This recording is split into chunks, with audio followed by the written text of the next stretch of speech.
Hello everyone, I'm Renown Zero, and today we're going to be talking about Goodyng, as it has launched along with the new Rippaverse website, which is absolutely amazing. I can't believe it's finally here, and I can't wait to get in and pre-order my copy of Goodyng, written by Mike Barron and drawn by Will Conrad. But of course, as usual, it didn't stop the detractors from being idiots, it didn't stop the detractors from being absolute losers, and it didn't stop the detractors from absolutely coping and seething. We'll be going through all of this as well live later on today, shortly after this video gets uploaded. So hopefully I'll see you all there when we go through everything again live, but this is for the people who typically can't make a live stream, so I do video forms of these type of things. We'll be going over a bunch of other things as well.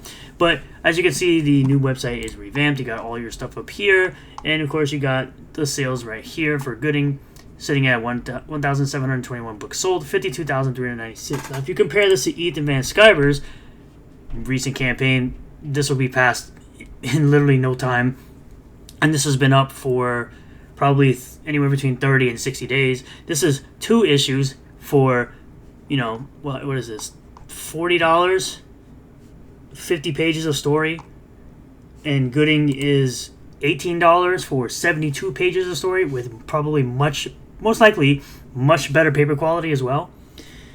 Absolutely insane. Let's get into it. So here we go, right into here. Right off the bat, we have Tizo Spencer, Spurgin, coping and seething and malding and crying over this. It says, "Alright, I was wrong. We're here in the end game. 4:50 p.m. today. He has to get the website back with Goodyng the Polymath on the store for pre-order before that time to be technically right that it launched in the spring of 2024. Sucks for him because it did actually launch before 4:50 p.m. today. 16 hours and 46 minutes counting. I'm sure he's coping and seething, and of course he's going to move the goalpost because he thinks he's never wrong. He thinks he's always right, and he's an absolute idiot.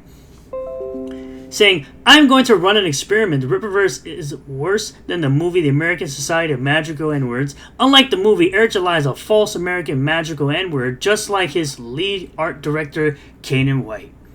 Let's see how triggered a Rippatard will be. It's interesting that you continue to show your racism after you said that Eric July was the hardest version of the N-word out there. Just so we're clear, Goodyng is late. You see, there's this thing called time zone. What time is it in the UK? Fail. You're a failure.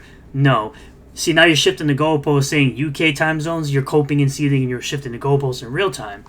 Why is there an online wait system for something that isn't a campaign item? Wait, Eric July is still doing campaigns. Oh no, something he's always said.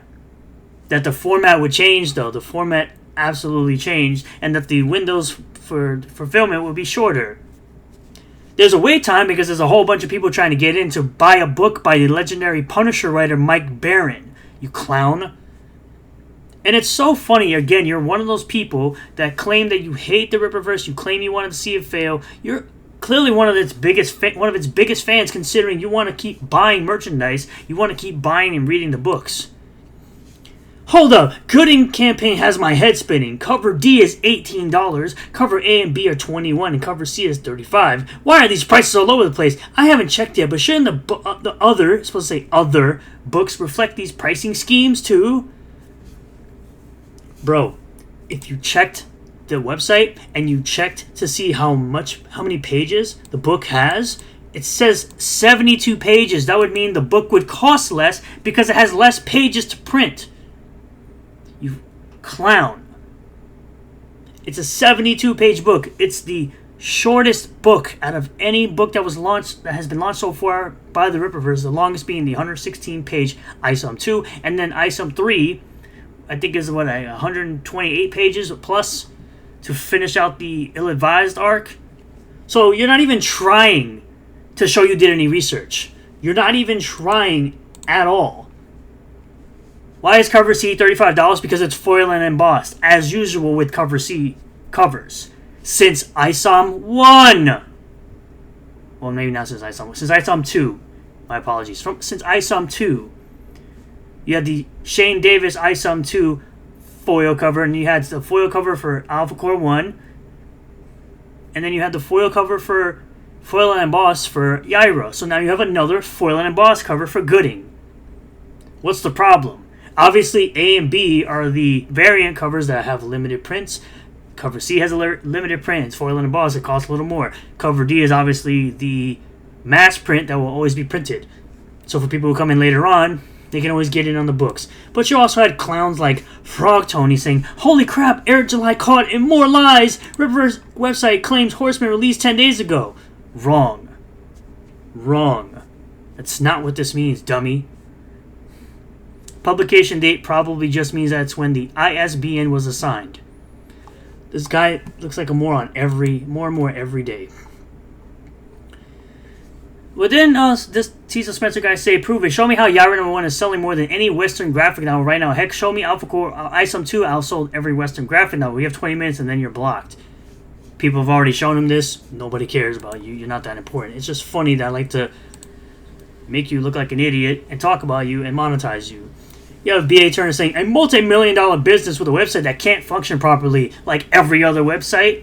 There's plenty of multi-million-dollar businesses that have websites that crash when loads of people, or sometimes even bots, are filtering in to try to get into a website.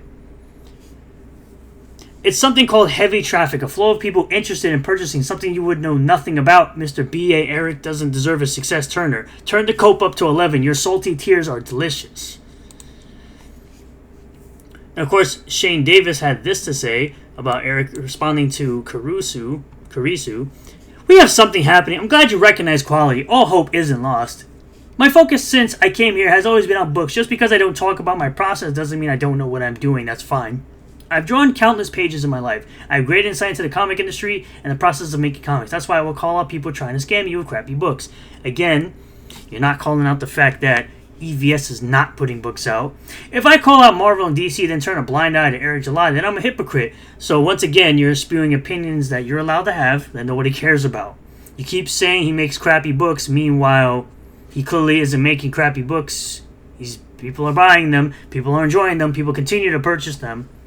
So it can't be that crappy. Well, according to you, it is. Eric has insulated himself with tons of YouTubers that are hypocrites. I'm not doing that. No. You are around a literal washed-up comic pro who cries about everybody else as he does exactly the thing. You know, he's all about backing up locales and individuals that are for bothering other people, a.k.a. Riley, a.k.a. Dick Masterson, Vito. All these individuals that don't care about this at all. To which I say, I will call out people who sell you crap books. How about you call out Ethan for having 6 late campaigns, including Cyberfrog 2, and stop being a hypocrite? How about not encouraging degeneracy to infect CG and encouraging this type of behavior of Eric July? You're back to coping and seething over someone else's success. Once again. You can hire great talent and give them bad characters and guidelines, hoping for the best outcome. Yeah, because the books that are coming out apparently are not books that are coming out because the fans request the books. People have requested Goodyng to have his own book. People have requested for Bloodroof to have her own book. People have requested for Yaira to have her own book. Again, these are characters that are outselling your original characters. That people actually like. That people are actually talking about. No one's talking about Inglorious Rex. Except for like a handful of people. There are more people talking about Ripperverse than Inglorious Rex. Sorry, it's just the truth. Praise across the board from fans, sites crashing due to high traffic, making massive amounts of money. Where are your millions, Shane? The cope is going to be amazing for content today. Thank you, I appreciate your patronage. Millions would be nice, but I'm here to make great comics first. This is that same nonsense that the comic pros, the industry, the mainstream industry comic pros say, where they're like, we're not in it for the money, we're in it to make great art. Yeah, and that's why they're all broke and eat their cat's food. Why not both? You keep trying to push this narrative of he doesn't make great comics, and yet people constantly say how bad Cyberfrog's writing is, but you'll ignore that. You're allowed to have your opinion. There's no need to spur it out all the time over someone you don't like. It really isn't. You got Stu and the God saying he don't call out crap books in CG. Is he gonna pick apart John Miller's bad writing in Omega Storm? F no. Is he gonna call a Literature Devil's book for having crappy art? F no. He will just continue to be a good boy for Ethan, and that's 100% correct. I don't know. The good part about being a good boy for Ethan is correct. I don't have Omega Storm, and I don't have Literature Devil's books, so I can't comment on those. but I can definitely comment on him being a good boy for Ethan. This individual is saying, yeah, the site that's doxing its customers. And then, of course, shout out to Master Hobo for pointing out that his book is delayed. And I said, if you actually believe that, I've got a bridge to sell you. And like I said, he points out that his book's delayed. That's his art. Nobody cares. This is the same individual that tried to talk crap about Hero Darky Dark, no one buying his book, and yet I presented that I had his book, and he had nothing to say. He had nothing else to say. This is an individual that I will not be backing right here. Hero Darky Dark, I'll gladly buy Relentlessly Bullied Hero number 2, and I will review that book as well.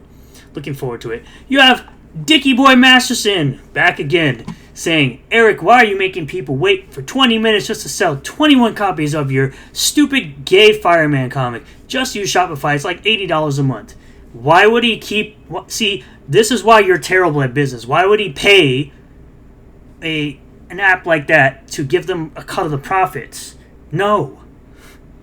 And congratulations, he sold 21 books. That's probably 21 more books than you've ever sold your books for, which, by the way, this is going to continue to go up. And as I showed you, it's currently sitting at 1,721 books sold, $52,396, which is going to surpass Fearsome by a long shot, easy, within a single 24 hours. Single day. These two clowns talking about that the site is giving out their information. Ethan Van Scarver saying, be careful with your information on the new Rippaverse website.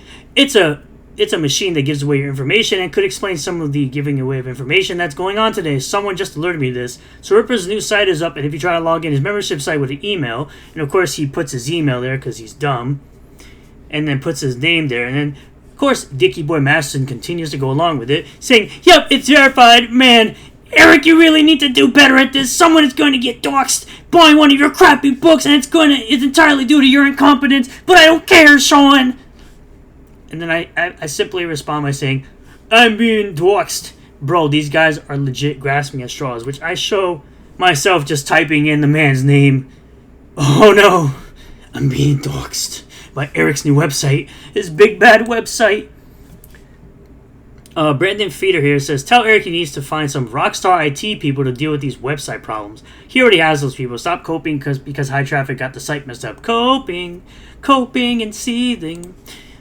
He also says, but what if his comics aren't good and his fans don't care because they aren't fans of comics and just want to support Eric and his endeavors? Comic fans, and even more so, creators have a different standard for quality than a non-comic or Eric fans. See, he got this talking point from a clown, again, named Frog Tony, who brought up a video of someone saying they bought it just to support Eric. And it's like, who cares? A grown adult spending their money on something. New concept, I know. I said, so a guy who creates comics gets a person who has never picked up a comic book before to pick up a comic and they end up liking it. That's a bad thing. How? He says, I didn't say it was a bad thing. Good for Eric that he can sell his books to his fans and people who aren't, are first-time comic buyers or first-time Rippaverse customers. I've had people in my comments tell me they've bought Rippaverse comics and they're not a comic book fan and they've never heard of Eric and they buy his stuff. My point is, comic fans have a different standard for quality and what they are looking for than someone who isn't a fan / never picked up a book before. And I say, let me ask my audience of actual comic book buyers about quality later today live. I'll be talking about that later. But it's very interesting that this is the amount of coping and seething these guys are going through. And we're also going to be talking about, Black Angus's review as well. It's going to be hilarious to watch. But it's so crazy to me how frustrated these guys get whenever a new Rippaverse item or book comes out. It's so weird that these guys are legitimately either low IQ or site's crashing as I'm recording. They're very low IQ and they're so upset that Eric is giving a product that his fans are asking for. It's legitimately the most ridiculous thing I've ever seen in the indie comic scene. And the fact that these washed up comic pros and a gay bear are out here about to be on a live stream talking about me is very weird too. It's like I got these guys so butthurt that they are so mad at me because I like something they don't and I like a creator they don't. It's so weird that that's a real thing. But I think that's all I got for you guys today. Thank you all for checking out this video. I really do appreciate all the new subscribers, returning subscribers, new viewers, and returning viewers. If you do like this video, hit that like button, comment below what you feel about all this. Subscribe for more content, and hit the bell for notifications. Set the bell to all, that way you'll get a notification anytime I post a new video live stream. Consider becoming a member for just $1 a month at the join button down below. You can get access to emojis during live streams for just $1. If you don't want to spend $1, don't sweat it. Just come on down to the live streams and have a great time talking to me live. And I'll see you all in the next one. Peace.